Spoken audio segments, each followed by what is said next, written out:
आज हम grade 7 science का चैप्टर 2 पढ़ेंगे। टाइटल है exploring substances, acidic, basic and neutral. इस चैप्टर में हम जानेंगे कि कुछ सब्सटेंसेस खट्टे, कुछ कड़वे या बेसिक होते हैं और कुछ बिल्कुल नॉर्मल होते हैं। तो चलिए शुरू करते हैं इस चैप्टर को। लिखा है कि 28 फरवरी को स्कूल ने एक नया साइंस फेयर रखा, नेशनल साइंस डे मनाने के लिए। जब आश्विन और कीर्ति गेट पर पहुंचे तो उन्हें एक वाइट पेपर सीट दी गई। वो दोनों सोचने लगे, हमें ये सफ़ेद कागज़ क्यों दिया गया है। थोड़ा आगे एक वॉलंटियर उन पेपर्स पर कोई लिक्विड स्प्रे कर रहा था। आश्विन और कीर्ति, जो कि सिबलिंग्स हैं, उनके सीट पर भी स्प्रे किया गया। जब स्प्रे किया गया तभी उनके पेपर पर लिखा हुआ था welcome to wonderful world of science. ये देखकर वो दोनों हैरान हो गए। वो बहुत एक्साइटेड हो गए और सोचने लगे कि ये कैसे हुआ, आखिर इसके पीछे का रीज़न क्या है। उनका कुछ डाउट क्लियर तब हुआ जब वे एक स्टॉल पर गए जहाँ पर स्टॉल का नाम लिखा था कलरफुल वर्ल्ड ऑफ सब्सटेंसेस। वहाँ उन्होंने देखा कि जब अलग अलग सब्सटेंसेस को मिक्स किया गया तो उनके कलर चेंज होने लगे। उन्होंने फैसला किया कि वो इस चीज़ को और अच्छे से एक्सप्लोर करेंगे, यानी इसके बारे में और अच्छे से जानकारी इकट्ठा करेंगे। तो चलिए हम भी उनके साथ इस लर्निंग जर्नी पर चलते हैं। टॉपिक है नेचर आवर साइंस लेबोरेटरी। इसमें हम शुरू करेंगे लिटमस एज इंडिकेटर से। लिटमस एक तरीके का प्राकृतिक इंडिकेटर है जो एसिड और बेस को पहचानने में हमारी मदद करता है। इसके लिए हम एक्टिविटी करने वाले हैं जिसमें लिखा गया है कि कुछ सब्सटेंसेस हैं जैसे lemon juice, soap solution, amla juice, tamarind water, vinegar, baking soda, lime water, tap water, washing powder solution, sugar solution और सोल्ट सॉल्यूशन। इन सभी चीज़ों को इकट्ठा करो। अब इन पर एक एक्टिविटी की जाएगी। एक ब्लू लिटमस पेपर लो और उसे छोटे छोटे टुकड़ों में काट लो। इन टुकड़ों को एक साफ और सूखी वाइट टाइल पर फैला दो। ड्रॉपर का यूज़ करके हर सैंपल की एक एक बूंद लिटमस के टुकड़ों पर डालनी है, एक एक करके, जैसे फिगर 2.2 में दिखाया गया है। क्या तुमने देखा कि ब्लू लिटमस के रंग में कोई चेंज आया? अपने ऑब्जर्वेशन 2.1 में लिखो। अब ये एक्टिविटी रेड लिटमस पेपर के टुकड़ों के साथ करो और फिगर 2.2 बी के अकॉर्डिंग और रिजल्ट को टेबल 2.1 में लिखो। लाइम वाटर को यहाँ पर एक सुझाव दिया गया है कि लाइम वाटर को लाइम फ्रूट मत समझना। जो लाइम फ्रूट जो कि नींबू जैसा होता है, तो इस बारे में कंफ्यूज मत होना कि लाइम वाटर और लाइम फ्रूट एक ही है, ये दोनों अलग हैं। लाइम वाटर यानी कैल्शियम हाइड्रोक्साइड का सॉल्यूशन आसानी से बनाया जा सकता है। कैल्शियम ऑक्साइड को पानी में मिलाओ और 1 घंटे तक ऐसे ही छोड़ दो। फिर ऊपर का लिक्विड छान लो और उसे लाइम वाटर के रूप में यूज़ करो। फिर आगे दिया गया है टेस्टिंग विथ लिटमस पेपर। इसके लिए टेबल में लिखा हुआ है, पहला है सैंपल का नाम, ये सभी सैंपल्स हैं। उसके बाद है सैंपल की एक बूंद डालने के बाद ब्लू लिटमस पेपर का रंग क्या हुआ। अगले में पूछा गया है कि सैंपल की एक बूंद डालने के बाद रेड लिटमस पेपर का रंग क्या हुआ। जब आप एक्टिविटी करेंगे तो आपको पता चलेगा कुछ इस तरीके से, जैसे कि लेमन जूस को अगर ब्लू लिटमस और रेड लिटमस दोनों से चेक किया जाए, टेस्ट किया जाए, तो ब्लू लिटमस पेपर रेड में बदल जाएगा, यानी हमें पता चल जाएगा कि लेमन जूस एक एसिडिक है और रेड लिटमस पेपर में कोई बदलाव नहीं आएगा। वैसे ही अगर सोप सॉल्यूशन का टेस्ट करेंगे तो ब्लू लिटमस पेपर में कोई बदलाव नहीं होगा, जबकि रेड लिटमस पेपर ब्लू में बदल जाएगा, क्योंकि सोप सॉल्यूशन एक बेसिक सॉल्यूशन है। आंवला जूस में भी ऐसे ही कुछ देखने को मिलेगा, वो आंवला जूस ब्लू को रेड में बदल देगा और जबकि रेड लिटमस पेपर में कोई भी फर्क नहीं पड़ेगा। इसी तरीके से नेक्स्ट टैमरिंड वाटर और विनीगर में भी ये देखने को मिलेगा कि ये सभी एसिडिक हैं। नेक्स्ट है बेकिंग सोडा सॉल्यूशन एक बेसिक सॉल्यूशन है जिसमें आपके ब्लू लिटमस पेपर में कोई बदलाव नहीं होगा, जबकि रेड लिटमस पेपर ब्लू में बदल जाएगा। तो इसी तरीके से यहाँ पर सारी एक्टिविटी आप करके देख लेना। नेक्स्ट है, अब टेबल 2.1 के बेसिक पर हम सैंपल को 3 ग्रुप में डिवाइड करते हैं। ग्रुप ए, वो सैंपल जो ब्लू लिटमस को रेड में बदल देते हैं, ये एसिडिक होते हैं। ग्रुप बी, वो सैंपल जो रेड लिटमस को ब्लू में बदल देते हैं, ये बेसिक होते हैं। और ग्रुप सी, वो सैंपल जो दोनों लिटमस पेपर का कलर चेंज नहीं करते, ये न्यूट्रल होते हैं। तो ग्रुप ए में आए लेमन जूस, आंवला, टैमरिंड वाटर और विनीगर। ग्रुप बी में आए soap solution, baking soda solution, lime water और वॉशिंग पाउडर। आगे बढ़ती हैं कि लिटमस एक नेचुरल पदार्थ है जो लीचन से मिलता है। ये सॉल्यूशन के फॉर्म में भी मिलता है और पेपर स्ट्रिप के रूप में भी, यानी लाइम वाटर आपको पेपर फॉर्म में भी मिलेगा, पेपर स्ट्रिप के फॉर्म में और सॉल्यूशन में भी, जिसमें लिटमस पेपर कहते हैं। लिटमस पेपर दो कलर में मिलता है, ब्लू और रेड, जैसा फिगर 2.3 में दिखाया गया है। जो सब्सटेंस ब्लू लिटमस को रेड बनाता है वो एसिडिक होता है और जो रेड लिटमस को ब्लू बनाता है वो बेसिक होता है। क्योंकि लिटमस एसिडिक और बेसिक सॉल्यूशन में अलग अलग रंग दिखाता है, इसलिए इन्हें एसिड बेस इंडिकेटर कहा जाता है। कुछ और सब्सटेंस नेचुरल या सिंथेटिक जो लैब में बनाई जाती हैं, सिंथेटिक यानी लैब में बनाए जाने वाले सब्सटेंस भी इंडिकेटर के रूप में यूज़ किए जा सकते हैं। तो सिंथेटिक इंडिकेटर लैब्स में बनाई जाती हैं। आप उनके बारे में हायर क्लासेस में पढ़ोगे। आगे है होलिस्टिक लेंस कि lichens are form by the association of two living organism, a fungus and an alga. Lichens दो लिविंग ऑर्गेनिज्म के कॉम्बिनेशन से बनती हैं, एक है फंगस और एक है एल्गा यानी काई। ये लिचेंस अक्सर पत्थर और पेड़ों पर उगते हैं और जगहों पर जहाँ ज़्यादा रेनफॉल और साफ हवा होती है वहाँ ये लिचेंस आपको देखने को मिलेंगे। अब आपसे आगे सवाल पूछा गया है कि क्या आपने अपने एरिया के पेड़ों पर लिचेंस देखे हैं? तो देखे हैं तो उसके बारे में आप क्लासेस में डिस्कस कीजिए। आगे लिखा है let analyse group A B and C from table 2.2। अब हम टेबल 2.2 के ग्रुप ए बी सी के सब्सटेंस को डिटेल में समझेंगे। ग्रुप ए के सब्सटेंस जिसमें जैसे lemon juice, amla juice, tamarind water और विनीगर ब्लू लिटमस को रेड बना देती हैं, इसका मतलब ये एसिडिक होती हैं। ग्रुप बी के सब्सटेंस जैसे soap solution, baking soda solution, lime water और washing powder solution red litmus को ब्लू बना देती हैं, इसलिए ये बेसिक होती हैं। ग्रुप सी के सब्सटेंस जैसे tap water, sugar solution, salt solution ने किसी लिटमस पेपर का रंग नहीं बदला। क्या आप इनका नेचर गैस कर सकते हो? इन्हें न्यूट्रल कहा जा सकता है। ऐसे सब्सटेंस जो ना तो एसिडिक होती है और ना ही बेसिक होती हैं, ऐसे सब्सटेंसेस को न्यूट्रल सब्सटेंस कहा जाता है। आगे है क्वेश्चन बाय अश्विन के द्वारा पूछा गया क्वेश्चन। अश्विन क्यूरियस है, पूछ रहा है कि ये रेड और ब्लू लिटमस पेपर किस चीज़ के बनाए होते हैं और क्यों इनका रंग बदल जाता है जब किसी की लिक्विड बूंद इस पर डाली जाती है। आश्विन बोलता है कि अब मैं फ्लोर क्लीनिंग लिक्विड का नेचर इंडिकेट से टेस्ट कर सकता हूँ। Activity 2.2 let us relate and explore. पूछा गया है कि क्या टेबल 2.2 के ग्रुप ए के सारे सब्सटेंस खाने योग्य हैं या नहीं। एडिबल का मतलब है खाने लायक हैं या नहीं। क्या आपने इनमें से कोई टेस्ट किया? क्या आपने इनका टेस्ट याद है? आप पाओगे कि सभी सोर यानी खट्टे टेस्ट वाली होती हैं, या आप पाओगे कि ज़्यादातर जो सब्सटेंसेस है वो खट्टे टेस्ट वाले होती हैं।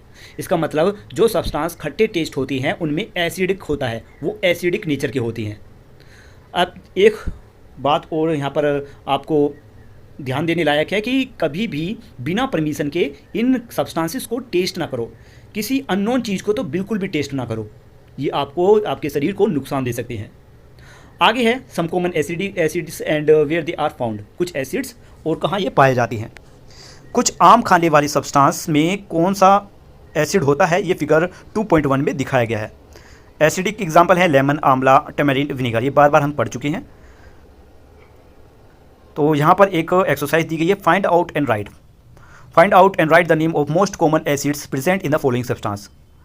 Lemon, curd, tamarind, vinegar. तो लेमन में सिट्रिक एसिड पाया जाता है, कर्ड में लैक्टिक एसिड, टैमरिंड में टेट्रिक एसिड और विनीगर में एसिटिक एसिड। इस तरीके से ये आप यहाँ पर आंसर लिख सकते हो। नेक्स्ट है now take one substance baking soda solution from group B.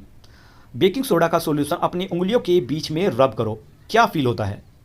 यह सोप या स्लिपरी लगता है। ज़्यादातर बेसिक सब्सटेंस स्लिपरी होती हैं, जैसे कि वो बहुत ज़्यादा स्मूथ हो, तो बेसिक सब्सटेंस बहुत ज़्यादा स्लिपरी होती हैं। बेसिस का टेस्ट जनरली बिटर यानी कड़वा होता है, लेकिन हर कड़वा सब्सटेंस बेसिक नहीं होता। ये ज़रूरी नहीं कि हर कड़वा सब्सटेंस बेसिक हो। फॉर एग्जाम्पल जैसे करेले का टेस्ट कड़वा होता है पर वो बेसिक नहीं होता। अगर लिटमस पेपर अवेलेबल ना हो तो क्या कुछ न्यूट्रल सब्सटेंस हैं जो एसिड बेस इंडिकेटर के रूप में काम कर सकते हैं? यह आपसे सवाल पूछा गया है कि अगर आपके पास लिटमस पेपर अवेलेबल ना हो तो क्या कोई न्यूट्रल सब्सटेंस है जो एसिड बेस इंडिकेटर के रूप में काम कर सकता है, जो ये पता लगाए कि कौन सा एसिड है और कौन सा बेस। तो इसके लिए आपको पढ़ना होगा red rose as an indicator, एक लाल गुलाब जिसे हम इंडिकेटर के रूप में इस्तेमाल कर सकते हैं। आपने अपने आसपास के कलरफुल फ्लावर देखे होंगे, तो क्यों ना इनकी यूज़ करके अपने खुद के इंडिकेटर बनाए जाए। Let us prepare. इसके लिए एक्टिविटी दी गई है कि अपने आसपास के कुछ लाल गुलाब के झड़े हुए पेटल्स यानी पंखुड़ियाँ इकट्ठी करो। ये आपके लिए एक सलाह है कि फूल तोड़ने की जगह नीचे गिरे हुए पेटल्स या फूल उठाने बेटर होंगे। मतलब कि एक एडवाइस ये है कि फूलों को तोड़ो मत। अगर कोई पहले से ही पेटल्स पंखुड़ियाँ फूलों की गिरी हुई है, कोई फूल पहले से टूट कर गिरा हुआ है, तो उसी को इस्तेमाल कर लो। लिखा है एक मुट्ठी भर लाल गुलाब की पंखुड़ियाँ लो और उन्हें अच्छी तरह से पीस के धो लो। अब इसे आप मोर्टर या फिर पेस्टाइल इनमें किसी में भी पीस सकते हो। Place them in a glass tumbler. आप इन क्रसिस यानी पीसे गए पेटल्स को एक ग्लास टम्बलर में, ग्लास कंटेनर में डाल लो। अब इस गिलास में गर्म पानी डालो ताकि पेटल्स पूरी तरह डूब जाएं। ध्यान रहे ये स्टेप किसी बड़े स्टूडेंट्स की या बड़े एडवाइज़र के निगरानी में करो, क्योंकि गर्म पानी यूज़ हो रहा है। यहाँ पर गर्म पानी डाला जा रहा है ना, तो बेहतर ये होगा कि किसी आपके साथ कोई बड़ा व्यक्ति ज़रूर हो। आगे लिखा है कि ग्लास को ध्यान से बंद करो और 5-10 मिनट तक रुक जाओ, जब तक पानी लाल या पिंक कलर का ना हो जाए। उसके बाद इसे फिल्टर कर लो। जो लिक्विड फिल्टर होने के बाद मिलेगा वही हमारा फ्लावर एक्सट्रैक्ट होगा, जो एक एसिड बेस इंडिकेटर की तरह काम करेगा। ये फोटो टेस्ट ट्यूब में रखे रेड रोज एक्सट्रैक्ट को दिखाया गया है, फिगर 2.7। आगे है लेटेस्ट फाइंड आउट में। 2 छोटी टेस्ट ट्यूब या बोतल लो, हर एक में 10 से 20 ड्रॉप रेड रोज एक्सट्रैक्ट डालो, जो इन्हें ए और बी में से नाम दो। टेस्ट ट्यूब में ए में लेमन जूस के 20 से 30 ड्रॉप डालो और टेस्ट ट्यूब में सोप सॉल्यूशन के 20 से 30 ड्रॉप डालो। देखो क्या कलर चेंज हो रहा है। आपने ऑब्जर्वेशन को टेबल 2.13 में लिखो, फिगर 2.8 में दिखाया जैसे देखा गया है। जो सैंपल आपने एक्टिविटी 2.1 में यूज़ की थी उनके साथ भी यही एक्टिविटी रिपीट करो और रिजल्ट टेबल 2.3 में लिखो। तो लेमन जूस यहाँ पर टेबल है, lemon sample name, colour of red rose extract after adding, और फिर नेचर ऑफ सब्सटेंस। तो लेमन जूस को जब उसमें डाला जाएगा तो वो रेड शेड आएगी, तो ये एसिडिक है। ग्रीन जैसे सोप सॉल्यूशन में इसके साथ इसको टेस्ट किया गया तो ग्रीन शेड आने पर पता चलेगा कि ये बेसिक है। ऐसे ही आंवला जूस को टेस्ट करेंगे तो जो कलर होगा वो रेड आएगा, ये पता चलेगा कि ये एसिडिक है। वैसे ही बेकिंग सोडा के लिए टेस्ट किया जाएगा तो ग्रीन आएगा, हमें पता चल जाएगा कि ये बेसिक है। आपने ऑब्जर्वेशन को क्लासमेट्स के साथ डिस्कस करो, ये लिखा हुआ है। चलो आगे पढ़ते हैं। तो इस एक्टिविटी से ये समझ में आता है कि रेड रोज एक्सट्रैक्ट भी सब्सटेंस का नेचर टेस्ट कर सकता है, इसलिए ये भी एक एसिड बेस इंडिकेटर है। ये कंक्लूड किया जा सकता है कि एसिडिक सॉल्यूशन में ये एक्सट्रैक्ट रेड कलर देता है और बेसिक सॉल्यूशन में ये ग्रीन कलर देता है। अब आते हैं आगे टर्मरिक एस एन इंडिकेटर, जो जिसमें हम हल्दी का इस्तेमाल करेंगे एक इंडिकेटर के रूप में। एक्टिविटी 2.1 यहाँ में लिखा हुआ है we have use blue and red litmus paper strips and activity 2.1। ये 2.1 एक्टिविटी में हमने ब्लू और रेड लिटमस पेपर का यूज़ किया था। क्या आप कुछ और नेचुरल इंडिकेटर्स भी पेपर स्ट्रिप्स बना सकते हो? तो इसके लिए एक्टिविटी 2.5 शुरू करते हैं। इसमें लिखा है take a spoonful of turmeric in a petri dish और कंटेनर।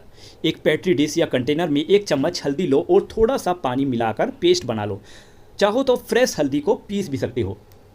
एक फिल्टर पेपर लो और उसे ध्यान से हल्दी के पेपर में डिप करो, हल्दी के पेस्ट में डिप करो और जब तक वो पीला रंग ना ले ले। अब उस पेपर को बाहर निकालो और सूखने के लिए छोड़ दो। अब इस येलो पेपर को पतली स्ट्रिप में काट लो, इन्हें ही हम टर्मरिक पेपर कहते हैं। ध्यान रहे ये काम किसी बड़े के निगरानी में होना चाहिए। फिर आगे लिखा है अब ड्रॉपर का यूज़ करके एक्टिविटी 2.1 के हर सैंपल कि एक एक बूंद टर्मरिक पेपर के अलग अलग टुकड़ों पर डालो। अपनी ऑब्जर्वेशन को टेबल 2.4 में लिखो। अब टेबल 2.4 में सैंपल दिए गए हैं lemon juice, soap solution, amla juice और बेकिंग सोडा। तो सबसे पहले अगर टेस्ट किया जाए इसका लेमन जूस के साथ, तो इसमें कोई बदलाव नहीं होगा। लेमन जूस में अगर टर्मरिक पेपर, हल्दी का जो बना हुआ पेपर है, उसका सैंपल इस्तेमाल किया जाए तो लेमन जूस में कोई भी चेंज देखने को नहीं मिलेगा। जबकि अगर सोप सॉल्यूशन के साथ इसका इस्तेमाल किया जाए तो वही येलो पेपर रेड में बदल जाएगा, रेड या रेडिश ब्राउन में। तो हमें पता चलेगा कि जो सोप सॉल्यूशन है वो बेसिक है। आंवला जूस में भी कोई बदलाव नहीं होगा, जबकि baking soda yellow turmeric paper को ऑरेंज रेड में बदल देगा।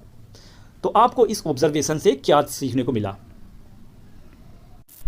आपने अपने ऑब्जर्वेशन के बेस पर हम ये कह सकते हैं कि टर्मरिक पेपर सिर्फ बेसिक सब्सटेंस को आइडेंटिफाई कर सकता है, लेकिन ये एसिडिक और न्यूट्रल सब्सटेंस के बीच फर्क नहीं बना सकता।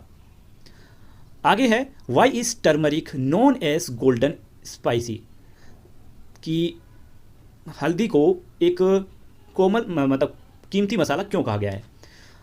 इसका जवाब ही इसी में लिखा हुआ है कि हल्दी जिंजर फैमिली का एक हिस्सा है जो भारत और कई दूसरे देशों में उगाई जाती है। यह एक आम मसाला है जो हमारे खाने के कलर और टेस्ट बढ़ाता है। इसके और भी हेल्दी बेनिफिट पर रिसर्च हो रही है। आयुर्वेदा के अनुसार हल्दी में कई हेल्दी बेनिफिट होती हैं, इसलिए इसे घर के घरेलू नुस्खों में इस्तेमाल किया जाता है।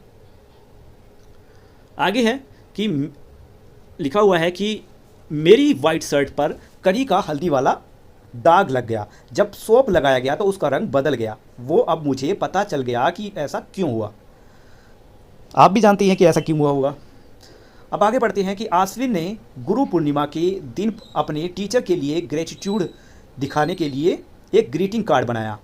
उसने एक वाइट पेपर पर हल्दी का पेस्ट लगाया और उसे सूखने के लिए रख दिया। जब पेपर सूख गया तब उसने अपनी शुभकामनाएं टीचर्स की मातृभाषा में लिखी, ओडिया लैंग्वेज में। उसने एक ऐसा सॉल्यूशन जो टेबल 2.4 में टेस्ट किया गया था उसका इस्तेमाल किया। अब आगे पूछा गया है कि आपको क्या लगता है कि किस सॉल्यूशन का यूज़ लिखने के लिए उसमें किया गया होगा, किस सॉल्यूशन का इस्तेमाल किया गया होगा लेटर लिखने के लिए। तो आंसर है इसमें सोप सॉल्यूशन या कोई भी बेसिक सब्सटेंस, क्योंकि वो हल्दी का कलर चेंज नहीं करती। हाँ, तो लिखा है इसमें सोप सॉल्यूशन और कोई भी बेसिक सब्सटेंस इस्तेमाल किया होगा क्योंकि वो हल्दी का कलर चेंज नहीं करती हैं। उनके टीचर ने उसकी इस क्रिएटिविटी आइडिया की तारीफ़ की होगी। क्या कुछ ऐसे और सब्सटेंस होती हैं जिनकी स्मेल ओडर एसिड या बेस मिलाने पर चेंज हो जाती है? तो इसके लिए अगर हम पढ़ने वाले हैं ओल्ड फैक्ट्री इंडिकेटर्स के बारे में। लिखा है कुछ ऐसे सब्सटेंस होती हैं जिनकी स्मेल एसिडिक या बेसिक सॉल्यूशन के साथ चेंज हो जाती है। इन फैक्टर्स को ओरी फैक्ट्री इंडिकेटर्स कहा जाता है। इसके लिए एक्टिविटी 2.6 को पहले पढ़ते हैं। लिखा है एक कंटेनर में थोड़ा बारीक कटा हुआ प्याज लो, साथ ही कुछ कॉटन क्लॉथ या फिल्टर पेपर की स्ट्रिप भी रखो। कंटेनर को अच्छे से बंद कर दो और रात भर के लिए छोड़ दो। अब उस कंटेनर से 2 कॉटन स्ट्रिप या फिल्टर पेपर स्ट्रिप्स निकालो और उनकी स्मेल चेक करो। इन दोनों स्ट्रिप को किसी साफ सरफेस पर रखो। एक पर इमली का पानी, टमरिंड वाटर यानी इमली का पानी डालो और दूसरे पर बेकिंग सोडा सॉल्यूशन डालो। अब उन ड्रॉप्स को के स्ट्रिप्स पर फैलने दो। अब फिर से उनकी स्मेल चेक करो। क्या आपने देखा कि प्याज वाली स्ट्रिप की स्मेल में कोई बदलाव आया, या टमरिंड वाटर या बेकिंग सोडा लगाने के बाद? टमरिंड वाटर या बेकिंग सोडा लगाने के बाद क्या आपको कोई बदलाव देखा उन स्ट्रिप्स पर?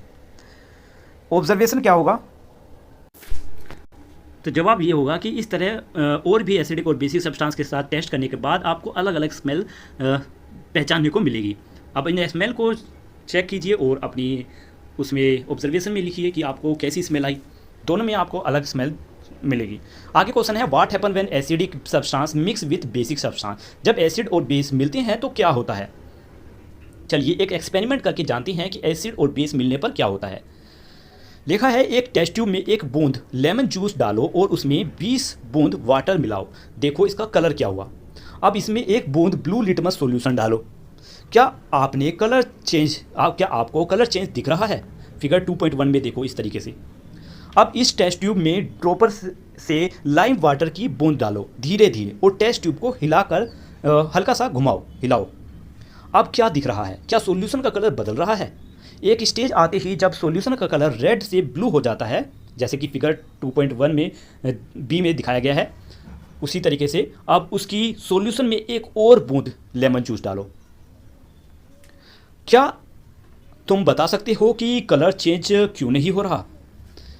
इस एक्सप्लेनेशन है इस एक्टिविटी की कि शुरुआत में जब ब्लू लिटमस सॉल्यूशन को लेमन जूस सॉल्यूशन में डाला गया तो कलर रेड हो गया। जब इसमें लाइम वाटर ऐड किया गया तो धीरे धीरे कलर रेड से ब्लू में बदल गया।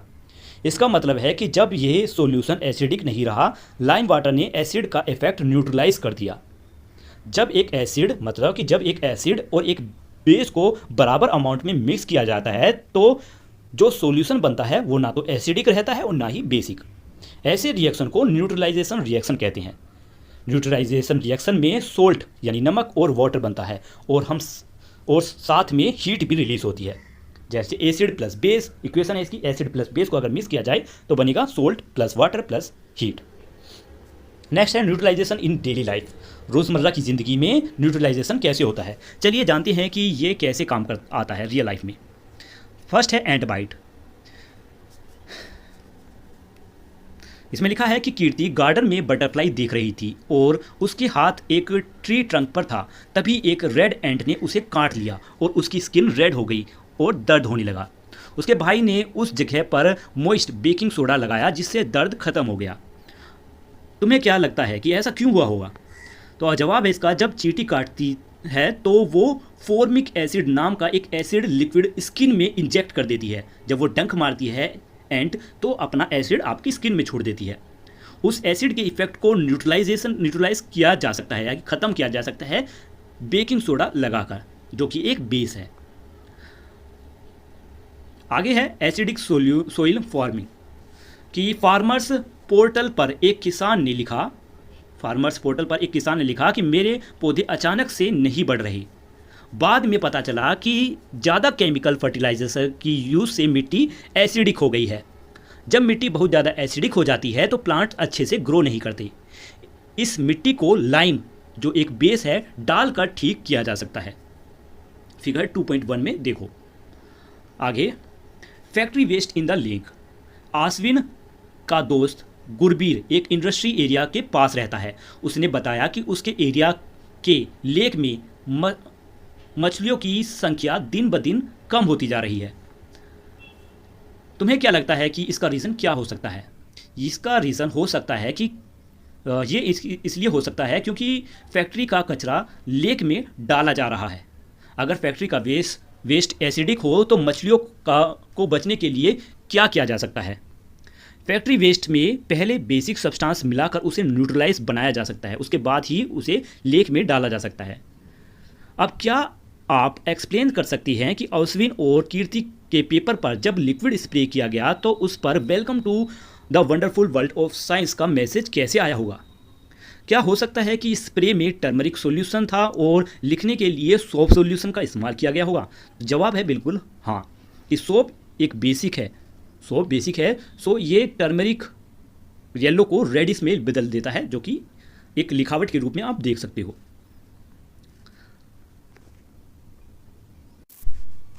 तो चलिए अब जान लेते हैं इसकी एक छोटी सी समरी को।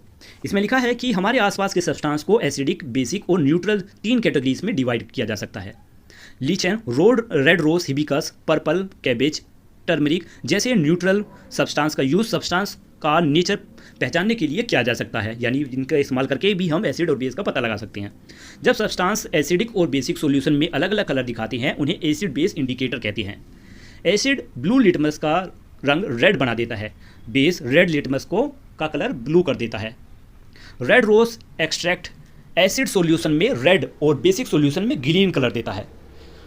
टर्मरिक का येलो कलर बेसिक सॉल्यूशन में रेड हो जाता है, लेकिन एसिड और न्यूट्रल में कोई चेंज या कोई बदलाव नहीं दिखाता। एक एसिड और एक बेस एक दूसरे को न्यूट्रलाइज कर देते हैं, यानी बिल्कुल लगभग ख़त्म कर देती हैं। जैसे सोल्ट, इनसे बनता है सोल्ट वाटर और थोड़ी बहुत हीट निकलती है। आगे है कि रोज़मर्रा की कोई प्रॉब्लम जैसे एंट बाइट, एसिड या बेस, सोइल या इंडस्ट्रियल वेस्ट को न्यूट्रलाइजेशन के जरिए मैनेज किया जा सकता है। तो यहीं पर हमारे चैप्टर खत्म होता है। उम्मीद है आपको चैप्टर अच्छे से समझ आ गया होगा। मिलते हैं नेक्स्ट वीडियो में एक नए चैप्टर के साथ, तब तक के लिए बाय बाय। आज हम ग्रेड